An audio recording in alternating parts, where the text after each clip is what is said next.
very much indeed, Rich. 23 minutes past 5 now. Police have been out in force on Gloucester Road in Bristol this afternoon, trying to evict a group of squatters from a building where they've been living for a couple of months, but they met some resistance. The latest statement from Avon and Somerset Police say 2 people have been arrested.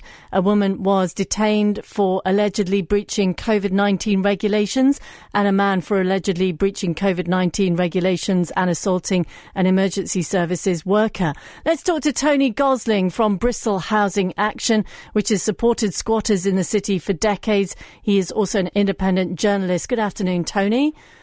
Oh, hi, Claire. I'm also an ex-squatter, actually. That's one of the reasons I got involved. Having been squatting in the noughties for several years, it was really the only way to put a roof over my head during that time. Okay. So I'm quite sympathetic. And the main problem, I think, up at Gloucester Road has been that the squatters actually had prepared a legal defence.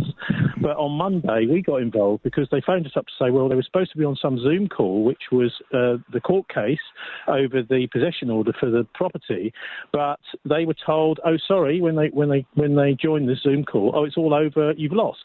So they had a case prepared, but because of these kind of COVID regulations with, the courts not being open, they didn't have any chance to present it. OK, let's talk about what happened today. Just describe to us, Tony, what you saw.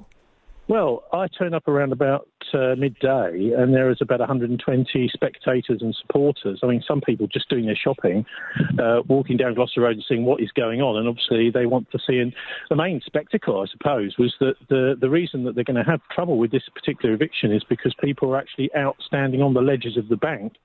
And obviously presents quite an awkward situation for the bailiffs to evict them safely. You mean the squatters were standing on the ledges? Yeah, on the window ledges. Yeah. Okay, yeah, So that has become suddenly a very much more complicated. I mean, they may have to bring in cherry pickers or something like that to, sort of hoist somebody up there to safely bring them down. But they obviously can't go charging out of the windows onto the ledge themselves. Yeah, so the police came in and then have all the people been taken out of the building, as far as you know? Well, no, because still I think some on the ledges, and they will be prepared, I believe, to stay there, maybe even overnight. I mean, the building's been 7 years empty. This is a part of the problem. And suddenly on Monday, in court, the court is told, oh, the owner needs it immediately, a very urgent eviction necessary because they need to develop it immediately. And I think certainly the spectators I spoke to didn't believe that at all. OK, well, we haven't spoken to the owners of this building, so we don't know what the situation is, Tony. Just describe to us, are you actually there now? I mean, can you see? I left an hour or so ago, but I mean, it's one of those things where it's almost impossible, I think, to have a safe eviction when people have decided.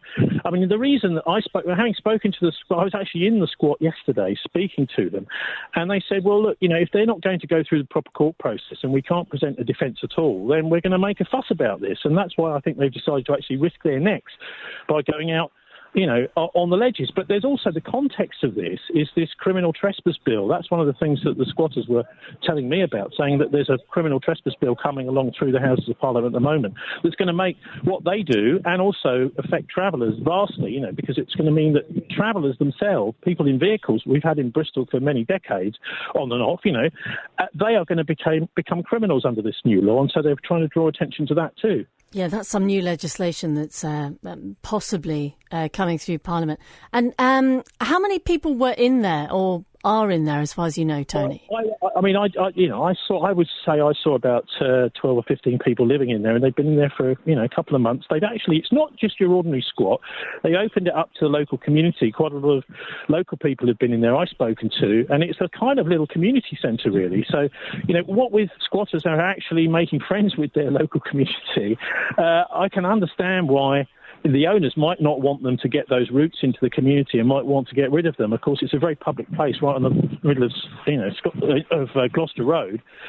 And I think that they've decided that this is one battle that they're not just going to walk away from, particularly because of what they feel they were cheated of their court defence on Monday. Yeah, and once again, we haven't spoken to the owners, so we're not able to put their side of the story. I did speak to some people there. As far as I know, the owners may be actually the prison, because there were some people from the prison who said they'd been in there over a few months ago refurbishing the place. So it may be that the prison has bought that building as part of that, but that we can't confirm until we've done the land registry surveys and that sort of thing. Exactly. Tony, really good to talk to you. Appreciate you coming on. Thank you. Tony Gosling there from Bristol Housing Action. He's also an independent journalist. So 2 people have been arrested on Gloucester Road in Bristol this afternoon. A woman accused of breaching COVID-19 regulations, a man accused of breaching COVID-19 regulations and assaulting an emergency services worker. It's after police moved in to evict squatters living in a building there.